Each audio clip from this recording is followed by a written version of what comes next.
کہ ابراہم، اسحاق، یعقوب کے ساتھ، ہنوک کے ساتھ، حابل کے ساتھ، نوح کے ساتھ، سارہ کے ساتھ، موسیٰ کے ساتھ اس کا ذکر کیا جا رہا ہے، اور اس کا ذکر اس کے ایمان کے کاموں کی وجہ سے کیا جا رہا ہے۔ راست بازوں کے ساتھ اس کا ذکر کیا جا رہا ہے، کیونکہ یہ خاتون جو ہے غیر قوم سے تعلق رکھتی ہے، خدا کو نہیں جانتی، لیکن اس نے خدا کے بارے میں خبر سنی ہے کہ خدا کس قدر زورآور ہے، خدا کس قدر قدرت والا ہے، اور اس پیغام کو سن کر یہ اس پر ایمان لے آئی ہے۔ نہ صرف یہ خدا پر ایمان لائی ہے، بلکہ اس نے اس منصوبے کو بھی ایمان سے قبول کر لیا جو خدا کا منصوبہ ہے۔ خدا کا منصوبہ کیا تھا؟ کہ خدا بنی اسرائیل کو ملک موعود دے دے گا، ملک کنعان دے دے گا۔ اس نے اس منصوبے کو بھی قبول کر لیا ہے، اور اس نے کہا ہے کہ تم میرے ساتھ قسم کھاؤ کہ جب تم اس شہر کو فتح کرو گے، نہ صرف مجھے بچاؤ گے بلکہ میرے خاندان کو بھی بچاؤ گے، میرے بھائیوں بہنوں کو بھی بچاؤ گے، اور جو کوئی میرے گھر کے اندر ہوگا ان سب کو بچا لو گے۔ وجہ اس کے پیچھے کیا ہے؟ اس کے پیچھے وجہ یہ ہے کیونکہ یہ خاتون خدا کے بڑے کاموں کی خبر سن کر، خدا کے عجیب و غریب نشانات اور معجزات کا ذکر سن کر خدا پر ایمان لے آئی ہے۔ اصل میں خدا کے جو بڑے کام ہیں، معجزات ہیں، معجزات سے مراد صرف شفا نہیں ہے، ہم بارہا معجزات کو شفا کے ساتھ منسلک کرتے ہیں۔ معجزات سے مراد وہ سارے کام ہیں جو خدا نے ہماری زندگی کے اندر کیے ہیں۔ خدا غیر معمولی طور سے ہمیں مصیبت سے چھڑا لیتا ہے، ہمیں غیر معمولی طریقے سے پیسے مہیا کر دیتا ہے۔ خدا جب ہمیں بیماری سے چھڑا لیتا ہے۔ خدا اس حالت کے اندر بھی جب ہمارے افسران ہمارے خلاف ہیں، لوگ ہمارے خلاف ہیں، تب بھی خدا ہمیں پروموٹ کر دیتا ہے ہمارے دفتر کے اندر۔ یہ بھی معجزہ ہے۔ جن دعاؤں کا ہم ذکر کر رہے تھے کہ ہم اس ملک کے معاشی حالت اور اس ملک کی اقتصادی حالت کی تبدیلی کے لیے دعا کر رہے ہیں، ان حالات کے اندر بھی جب خدا اپنے ہاتھ کو بڑھا رہا ہے تو یہ بھی معجزہ ہے۔ کوئی بھی کام جو فطرتی نہیں ہے، جو عام نہیں ہے، وہ معجزہ ہوتا ہے۔ سو خدا جب عجیب کام اور نشانات ظاہر کرتا ہے تو ان کاموں کے پیچھے خدا کا مقصد یہ ہوتا ہے کہ لوگ اپنی توجہ خدا کی طرف کریں، لوگ اپنا دھیان خدا کی طرف لگائیں، جیسے اس خاتون نے لگایا۔ اس نے خدا کے بڑے کاموں کا ذکر سنا ہے کہ خدا نے بحر کلثم کو سکھا دیا اور اپنی قوم کو اس پانی کے اندر سے لے کر نکلا ہے، سمندر کے اندر سے لے کر نکلا ہے۔ اس کام کا بیان سن کر اس نے خدا پر ایمان رکھا ہے، خدا کو اپنا خدا مان لیا ہے، اور خدا نے اس کے راست باز ہونے کی دلیل دے دی ہے، اور اس کا ذکر ایمانداروں کے اندر کر دیا گیا۔ خدا یسوع مسیح نے کہا تھا متی کی انجیل اس کے 11ویں باب کی 21ویں آیت کے اندر، اے خرازین تجھ پر افسوس، کیونکہ جو معجزے تجھ میں ہوئے اگر سور اور سیدہ کے اندر ہوتے تو وہ خاک پر بیٹھ کر ٹاٹ اوڑھ کر توبہ کر لیتے۔ معجزات کے ہونے کا مقصد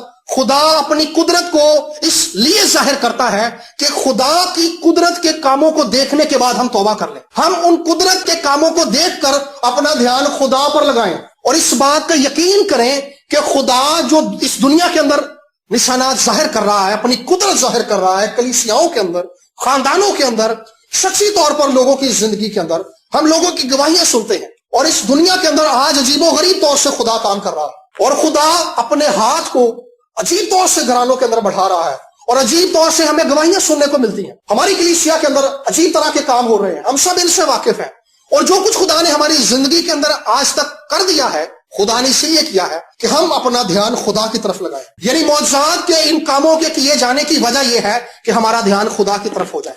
اگر ہم ان معجزات کے ہونے کے باوجود اپنا دھیان خدا کی طرف نہیں لگاتے تو اس میں ہماری کمزوری ہے۔ خدا اصل میں عام لفظوں میں کہہ لیں کہ ہماری توجہ کھینچتا ہے، ہمارا دھیان دنیا کی طرف لگا ہوتا ہے، ہمارا دھیان اپنے کاموں کی طرف لگا ہوتا ہے، ہمارا دھیان اپنے مسائل کی طرف لگا ہوتا ہے کہ مسائل بہت بڑے ہیں، بل بہت زیادہ آ گیا، افسر بھی میرے خلاف ہو گئے ہیں، سیلری بھی میری بہت کم ہے، ہم کیا کریں گے؟ اب ہمارا دھیان ان چیزوں کی طرف ہے۔ لیکن خدا چاہتا ہے کہ ہم اپنا دھیان ان باتوں کی طرف سے ہٹا کر خدا پر لگا لیں۔ خدا کے بارے میں جو گواہیاں ہم سنتے ہیں، وہ گواہیاں جو چرچ میں ہم سنتے ہیں، وہ گواہیاں جو پاک کلام کے اندر ہم پڑھتے ہیں، وہ گواہیاں جو ہم دوسرے اپنے عزیزوں کی زندگی کے اندر خدا کے کاموں کے ہونے کے بعد ہم سنتے ہیں، ان کے پیچھے خدا کا مقصد یہ ہے کہ ان کاموں کے ہونے کے بعد ہم اپنا دھیان خدا کی طرف لگائیں، اور اس بات کا یقین کریں کہ وہ خدا جو ان کی زندگی کے اندر کام کر رہا ہے وہ میری زندگی کے اندر بھی کام کرے۔ اس خاتون نے خدا کے منصوبے کو قبول کر لیا۔ آج بھی کوئی بھی شخص اس زمین پر جو خدا کے نجات کے منصوبے کو قبول کر لیتا ہے، خدا اس کو نجات دے دیتا ہے۔ اس عورت کے بارے میں، راہب کے بارے میں ہم بات کر رہے ہیں کہ ابراہم، اسحاق، یعقوب، حابل، ہنوک، نوح، موسیٰ کے ساتھ اس کا ذکر کیا جا رہا ہے، اور حیران کن بات یہ ہے کہ آگے جا کر داؤد بھی اسی نسل سے پیدا ہو رہا ہے، اور خدا میں یسوع مسیح بھی اسی نسل سے پیدا ہو رہے ہیں۔ یہ خدا کے فضل کی تصویر ہے پرانے عہد نامے کے اندر کہ جو کوئی اپنا دھیان خدا کی طرف لگاتا ہے، نجات مفت ہے، گناہوں کی معافی مفت ہے، رہائی مفت ہے، ضرورت اس بات کی ہے کہ کوئی شخص اپنا دھیان خدا کی طرف لگا لے. خدا آج بھی گھرانوں کے اندر کام کرنا چاہتا ہے. خدا شخصی طور پر زندگیوں کو بحال کرنا چاہتا ہے. خدا ذاتی طور پر ہر شخص کو جھنجھوڑنا چاہتا ہے تاکہ وہ دعا میں متحرک ہو، وہ ایمان میں کھڑا ہو سکے، وہ کلام کو سمجھ سکے، وہ روزے میں مضبوط ہو سکے، مسیح یسوع کی قربت میں جا سکے، روح القدس کی نعمتیں اس کے اندر آپریٹ ہو سکے. خدا یہ چاہتا ہے. اور روح کے بہاؤ کے اندر کوئی بہ سکے، پاک روح کے مسا کے اندر کوئی بہ سکے، ان چیزوں کو انڈرسٹینڈ کر سکے. یہ خدا کا منصوبہ ہے. لیکن جب ہم اس منصوبے کو قبول نہیں کرتے تو نہ صرف ہماری زندگی کے اندر روح القدس کی نعمتیں آپریٹ ہوتی ہیں، نہ صرف ہم روح کے مسا سے بھر جاتے ہیں. ایسا کبھی بھی نہیں ہوتا جب تک ہم ان چیزوں کو قبول نہیں کرتے. ضرورت اس بات کی ہے کہ پہلے ہم ان چیزوں کو قبول کریں، پھر یہ چیزیں، پھر خدا ان چیزوں کو ہماری زندگی کے اندر ظاہر کرنا شروع کرتا ہے. کیونکہ کسی بھی کام کی ایکٹیویشن جو ہے وہ ایمان کے ذریعے سے ہوتی ہے. یہ خاتون غیر قوم سے تعلق رکھتی ہے، چال چلن بھی اس کا اچھا نہیں ہے، لیکن اس نے ایک کام بہت اچھا کر دیا ہے کہ یہ خدا پر ایمان لے آئی. آج بھی اس زمین پر رہنے والا کوئی بھی شخص جو یسوع پر ایمان لے آتا ہے، خدا اس کو گہرے پانیوں کے اندر سے بھی کھینچ لیتا ہے. وہ خاتون جو یسوع مسیح کے پاس جس کو لے کر آئے تھے فقی فریسی، وہ گناہ میں فیل کے وقت پکڑی گئی تھی. انہوں نے کہا کہ خدا تو اس پر کیا حکم دیتا ہے؟ اس نے کہا کہ اس سے وہ پتھر مارے جس نے خود کوئی گناہ نہیں کیا. یسوع ناصری کسی پر کوئی الزام نہیں لگاتا، بلکہ وہ معافی کا اعلان کرتا ہے ساری دنیا کے لیے. ابلیس جو ہے ہماری زندگی کے اندر مسیح کے ساتھ چلتے ہوئے ہماری زندگی کے اندر رکاوٹیں پیدا کرتا ہے. خیالات کے ذریعے سے رکاوٹیں پیدا کرتا ہے، دوستوں کے ذریعے سے رکاوٹیں پیدا کرتا ہے. ہماری اپنی سوچ ہمارے لیے رکاوٹ بن جاتی ہے، ہمارا کم ایمان ہمارے لیے رکاوٹ بن جاتا ہے، ہماری کم عقل ہمارے لیے رکاوٹ بن جاتی ہے، اور ہماری امیچورٹی ہمارے لیے رکاوٹ بن جاتی ہے. لیکن یسوع مسیح ناصری راہوں کو کھول دیتا ہے. لکھا ہے کہ اس کے بند کیے ہوئے کو کوئی کھول نہیں سکتا اور اس کے کھولے ہوئے کو کوئی بند نہیں کر سکتا. یہ اس کا اختیار ہے، اس کی قدرت ہے. خداوند یسوع ہماری زندگی کے اندر سے اور ہر اس شخص کی زندگی کے اندر سے راہوں کو کھولتا ہے، بیریئرز کو کھولتا ہے. جو شخص مسائل کے اندر پھنسا ہوا ہے، جو مسیح کے اندر بڑھ نہیں پا رہا، جو خاندانی مسائل کے اندر جکڑا ہوا ہے، جو ابلیس کے ہاتھوں دکھ سہ رہا ہے، جو بیماریوں کے اندر جکڑا ہوا ہے، یسوع ناصری اس لیے زمین پر آیا ہے تاکہ ان سب کو ان سارے دکھوں کے اندر سے اور ابلیس کے اختیار سے، گناہ کے اختیار سے، ابلیس کے الزام سے، گناہ کے الزام سے خدا یسوع سے چھڑانے کی قدرت رکھتا ہے. اور یسوع اس لیے زمین پر آیا تو اس نے کہا کہ میں کسی پر الزام نہیں لگاتا. وہ الزام نہیں لگاتا بلکہ وہ معاف کرتا ہے. اس نے اس خاتون کو بھی معاف کر دیا. اسی لیے اس کا ذکر جو ہے ایمانداروں کے ساتھ کیا گیا ہے، ایمان کے بزرگوں کے ساتھ کیا گیا ہے، ایمان کے سورماؤں کے ساتھ کیا گیا ہے. اور آگے خود یسوع مسیح بھی اس نسل سے پیدا ہو رہا ہے. کیوں؟ کیونکہ اس کو قبول کر لیا گیا ہے. لکھا ہے کہ ابراہم خدا پر ایمان لایا اور یہ اس کے لیے راست بازی گنا گیا. آج بھی جو کوئی خدا پر اور خدا کے کامل منصوبے پر ایمان لاتا ہے، خدا اسے راست باز ڈکلیئر کر دیتا ہے. خدا اعلان کر دیتا ہے اس بات کا کہ یہ میرے بیٹے یسوع پر ایمان لایا ہے، خواہ اس کے گناہ چاہے کرمزی ہیں، کیسے بھی ہیں، کیسے بھی بڑے ہیں، اس کا ماضی خواہ کیسا بھی ہے، میں نے اسے معاف کر دیا ہے کیونکہ میرے بیٹے یسوع نے اس کے لیے خون بہایا. یہ خدا کا اعلان ہے، یہ خدا کا منصوبہ ہے اور یہ کبھی تبدیل نہیں ہو سکتا.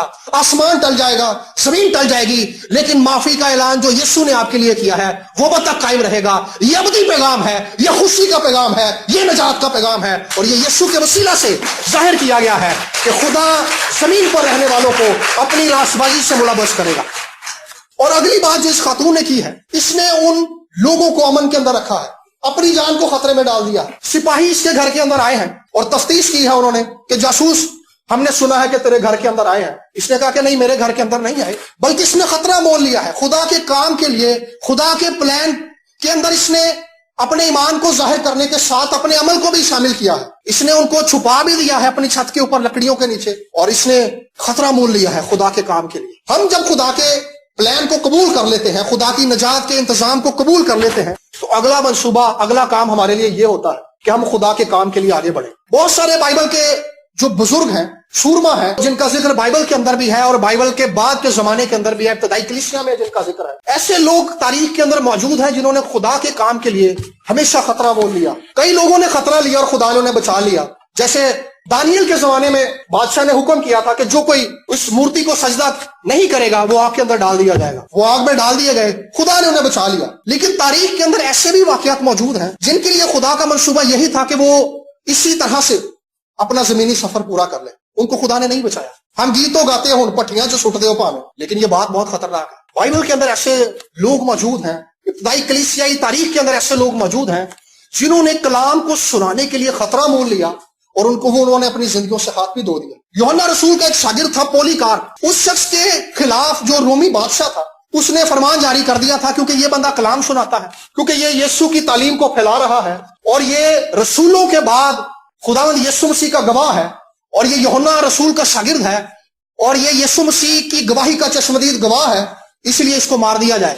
یا تو یہ منادی کرنا چھوڑ دے, یا یہ لوگوں کو تعلیم دینا چھوڑ دے, یا تو پھر اسے مار دیا جائے. تو ہوتا کیا ہے, اسے ایک دن پتا چلتا ہے کہ سپاہیوں نے اسے ڈھونڈنا شروع کر دیا, اور کلیسیا کے جو لوگ ہوتے ہیں وہ اس سے اصرار کرتے ہیں کہ سر آپ ایسا کریں, آپ دوسرے گاؤں کے اندر چلے جائیں. خیر وہ ان کی بات مان کر اس علاقے کے اندر چلا جاتا ہے. پھر چند دنوں کے بعد اس کی جو تفتیش ہے, اس کی جو سرچ ہے وہ بڑھ جاتی ہے سپاہیوں کی. اس کو ڈھونڈنے کے لیے وہ زیادہ زوردار طریقے سے پھیل جاتے ہیں, اور اس دن وہ اس کو پکڑ لیتے ہیں, پولیکارپ کو, بزرگ پولیکارپ کو, اور وہ اس کو پکڑ کر ایک ایسے مجمع کے اندر لے جاتے ہیں, اور سرعام لوگوں کو بتاتے ہیں کہ یہ وہ شخص ہے جو یسوع کی منادی کرتا ہے. ہم نے اس سے منع کیا ہے کہ یسوع کے بارے میں تعلیم نہ دے, یسوع کی گواہی نہ دے. اس نے ہماری بات نہیں مانی, ہم اسے ایک موقع اور دیتے ہیں, اگر یہ ہماری بات مان لے گا تو ہم اس کی جان بخش دیں گے, ورنہ اس کو زندہ جلا دیا جائے گا. اور اس کو وہ باندھ دیتے ہیں پولیکارپ کو. پولیکارپ اس سے کہتا ہے کہ مجھے باندھنا, کیونکہ وہ خدا جس نے مجھے اپنی گواہی کے لیے کھڑا کیا ہے, اس نے مجھے اتنی دلیری دی ہوئی ہے کہ میں اس آگ کے اندر دلیری کے ساتھ کھڑا ہو سکوں, اور میں مسیح کے لیے اپنی جان کا نذرانہ بھی دے دوں. شاید ہر دور کے اندر ایسے حالات نہیں ہوں گے کہ ہمارے لیے معجزہ ہو. خدا معجزات کرتا ہے, لیکن ایمان کا حصہ معجزات کا ہونا ہی نہیں ہے. ایمان کا حصہ یہ بھی ہے کہ ہم ایمان ہی میں مر جائیں. جان دینے تک وفادار رہے تو میں تجھے زندگی کا تاج دوں گا. یہ ایمان کے ساتھ مرنا ہے کہ جب مصیبتیں آپ پر آئیں, جب لوگ آپ کے خلاف ہو جائیں, لوگ آپ کی جان کے دشمن بھی بن جائیں, اس وقت بھی آپ اپنے ایمان میں کھڑے رہیں. یہ ایمان ہے, آپ ایمان میں اپنی جان دے دیں کہ بے شک میری اس زمینی زندگی کا سفر تو مسیح میں ختم ہو گیا ہے, لیکن میں ایک ایسی زندگی کے اندر داخل ہو جاؤں گا کہ میں مسیح کے روبرو کھڑا ہو کر اس کی پرستش کروں گا, اس کی تعریف کروں گا, اس کی حمد کروں گا, اور میرے لیے ایک ایسا تاج موجود ہوگا آسمان پر جس کی چمک دمک کبھی ختم ہونے والی نہیں.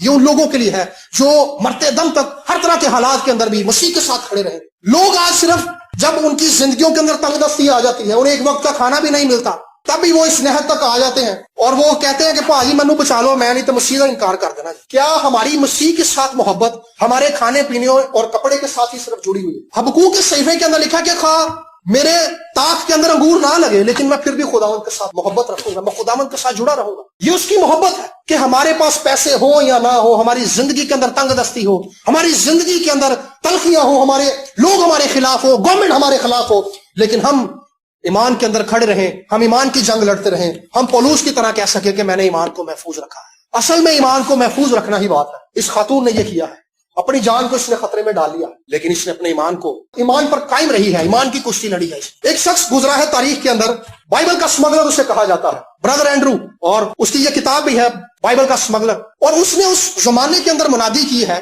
اس زمانے کے اندر بائبل کو اسمگل کیا ہے.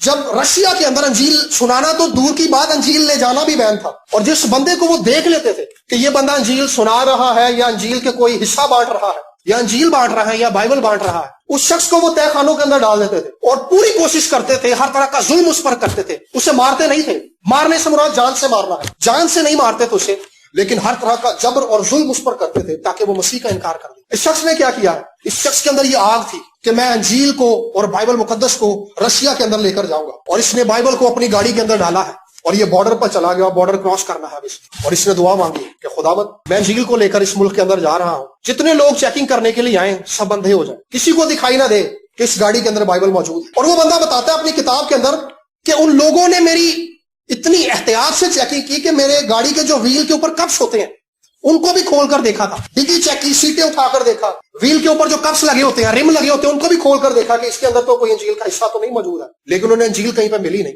جبکہ وہ گاڑی انجیل سے بھری ہوئی تھی, بائبل مقدس سے بھری ہوئی تھی. اس شخص نے انجیل کو سنانے کے لیے, خدا کے کام کے لیے اپنی جان کو خطرے کے اندر ڈال دیا, لیکن خدا نے اسے چھڑا لیا. یہ اس حالت کے اندر بھی خدا کے ساتھ کھڑا ہوا, اور یہی وہ شخص تھا جس کی دعاؤں کے جواب میں خدا نے رشیا کو توڑ دیا تھا. جس طرح سے ہم تھوڑے سے لوگ ہیں, یہ بھی تھوڑے سے لوگ جمع ہوتے تھے, اوپن ڈورز ان کی منسٹری کا نام ہے, اور یہ لوگ جمع ہوتے تو رشیا کے لیے دعا کرتے تھے کہ خداوند رشیا کے اندر انجیل جائے, رشیا کے لوگوں کو انجیل کا پیغام سنایا جائے.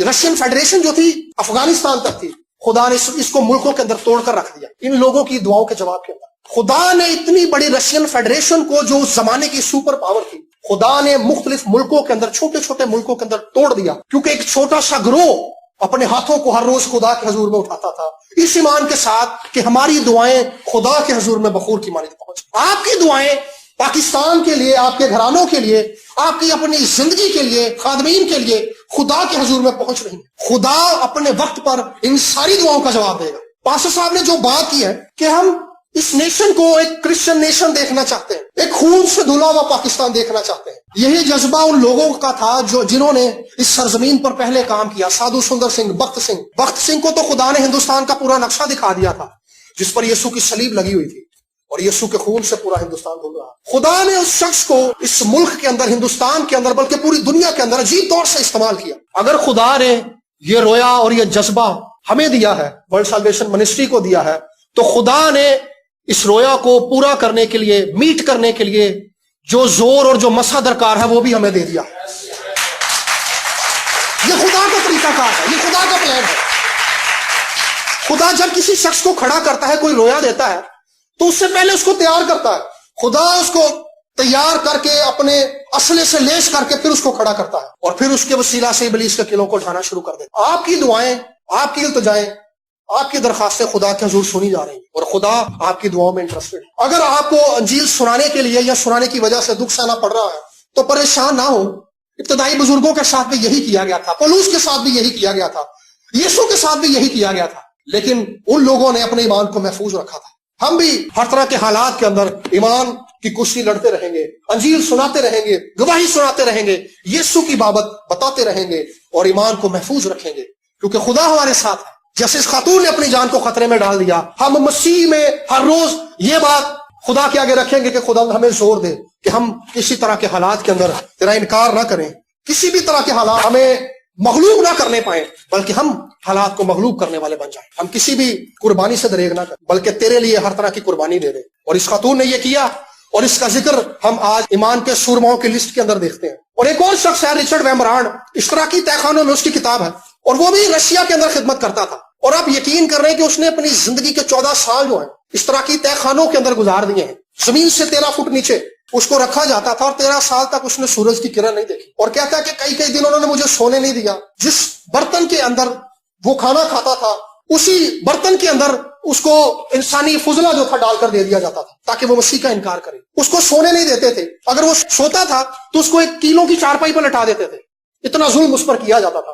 اس کا گناہ صرف یہ تھا کیونکہ وہ خدا کا خادم تھا اور لوگوں کو انجیل کی بابت بتا، لیکن اس شخص نے بھی اپنے ایمان کو محفوظ رکھا۔ میرے عزیزو، ہم جس دور کی طرف بڑھ رہے ہیں، اگر ہم متی کے انجیل کے 24ویں باب کو پڑھیں تو جیسے جیسے یسوع کی آمد قریب ہوگی، زمین کے حالات اور زمانے کے حالات خراب ہوں گے، اور مسیحوں پر بھی ظلم ہوگا۔ خدا معجزات کرنے کی قدرت رکھتا ہے، خدا بچانے کی قدرت رکھتا ہے، لیکن ہم ہر طرح کے حالات میں خدا کے ساتھ کھڑے رہیں گے، خواہ حالات اچھے ہوں یا برے ہوں۔ اور پھر اس شخص کو، ریچرڈ ویمبرانڈ کو 1964 کے اندر آزاد کر دیا گیا، کیونکہ رشین فیڈریشن ٹوٹ چکی تھی اوپن ڈورز، برادر اینڈروز اور دوسرے لوگوں کی دعاؤں کے جواب کے وسیلہ سے۔ ہم نے مسیح میں رہتے ہوئے ہر طرح کے حالات کے اندر اپنی جڑوں کو مسیح کے اندر مضبوط کرنا ہے۔ آج ہمارے پاس انجیل ہے، آج ہمارے پاس ایسے حالات ہیں کہ ہم انجیل کو سن سکتے ہیں، یوٹیوب پر ہم پیغامات کو سنتے ہیں، واٹس ایپ پر پیغامات کو سنتے ہیں، چرچ میں ہم آزادی کے ساتھ پرستش کرتے ہیں، اس ملک کے اندر ہم آزادی کے ساتھ کلام سنا سکتے ہیں، سن بھی سکتے ہیں، لیکن شاید آنے والے دنوں کے اندر کوئی زمانہ ایسا بھی آئے جس میں یہ سب نہ ہو،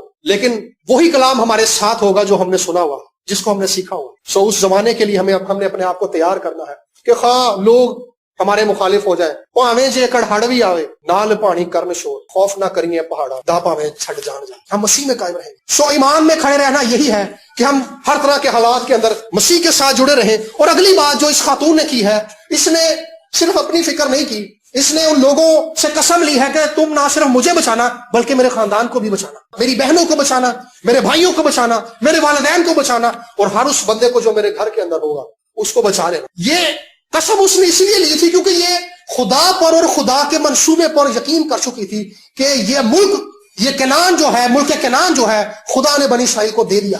آج میرے عزیزو، مسیح کے ساتھ چلتے ہوئے ہم نے اپنے خاندانوں کی فکر کرنی ہے، بہن بھائیوں کی فکر کرنی ہے، وہ بہن بھائی، وہ رشتہ دار جو مسیح سے دور ہیں، ہم نے ان کے بارے میں فکر کرنی ہے، دعا کرنی ہے، ان کے بارے میں بوجھ رکھنا ہے، ان کو مسیح کی بابت بتاتے رہنا ہے تاکہ وہ خدا کے قریب آ جائیں، وہ مسیح یسوع کو اپنا نجات دہندہ مان لیں۔ پولس رسول کے خلاف جب اس نے خدمت کا آغاز کیا تو پولس کی مخالفت ہوئی، تو پولوس کو بچانے کے لیے ابتدائی کلیسیا کے بزرگوں نے کیا کیا؟ پولوس کو رسی کے ساتھ لٹکا کر ٹوکری سے اس شہر سے نیچے لٹکا دیا اور پولوس بچ گیا۔ وہ لوگ نہیں جانتے تھے کہ جس شخص کو ہم لٹکا رہے ہیں یہ آنے والے دنوں کے اندر یورپ کے اندر اور ایشیا کے اندر خدا کا ایک زبردست سورما ہو۔ خدا پولوس کو کس طور سے استعمال کرنے والا تھا مستقبل میں، وہ لوگ اس بات کو نہیں جانتے تھے، لیکن انہوں نے پولوس کو بچا لیا۔ اور پھر ہم دیکھتے ہیں کہ نئے عہد نامے کا ایک بڑا حصہ پولوس نے لکھا ہے، خطوط اس نے لکھے ہیں، اور اس کے بارے میں کہا جاتا ہے پولوس کے بارے میں کہ اگر پولوس نہ آتا، پولوس خطوط نہ لکھتا جو بائبل مقدس کے اندر ہیں، افسیوں کا خط، کرنتھیوں کا خط، تھسلنیکیوں کا خط، کلوسیوں کا خط اور دوسرے خطوط جو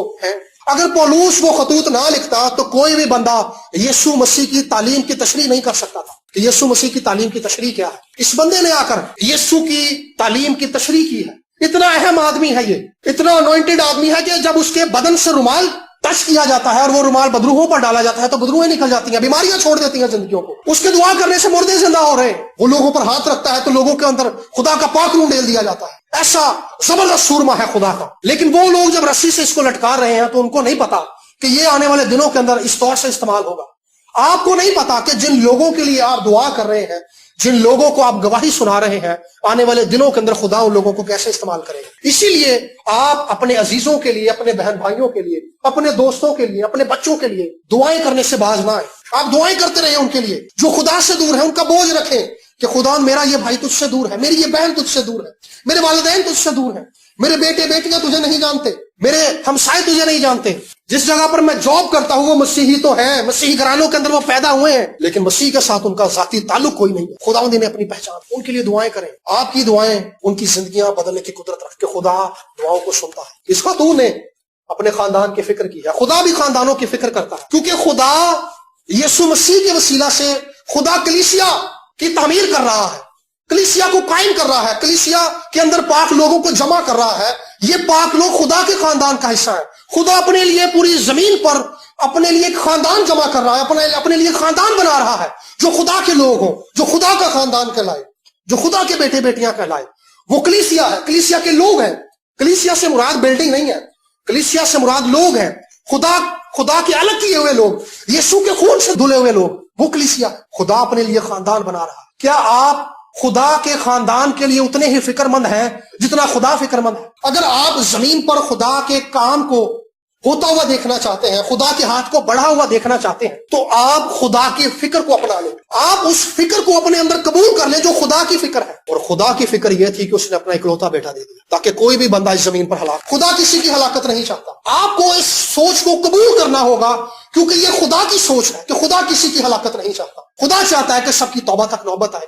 سو آپ بھی آج سے اس فکر کو جو خدا سے نکلتی ہے کہ کوئی بھی شخص ہلاک نہ ہو، کوئی بھی شخص جو ہے رہا ہوا نہ رہے، کوئی بھی شخص جو ہے خدا کی بادشاہی سے دور نہ رہے، اس سوچ کو اپنا لیں اپنی زندگی کے اندر اور ان لوگوں کے لیے دعائیں کرنا شروع کریں جو مسیح سے دور ہیں۔ آپ کی دعاؤں کے وسیلہ سے خدا ان کی زندگیوں کو بچا لے گا، آپ کی دعاؤں کی وسیلہ سے خدا ان کی زندگیوں کے اندر معجزات کرے گا، اپنے ہاتھ کو بڑھا دے گا، ان کو مصیبت سے چھڑا لے گا، ان کو پریشانیوں سے چھڑا لے گا۔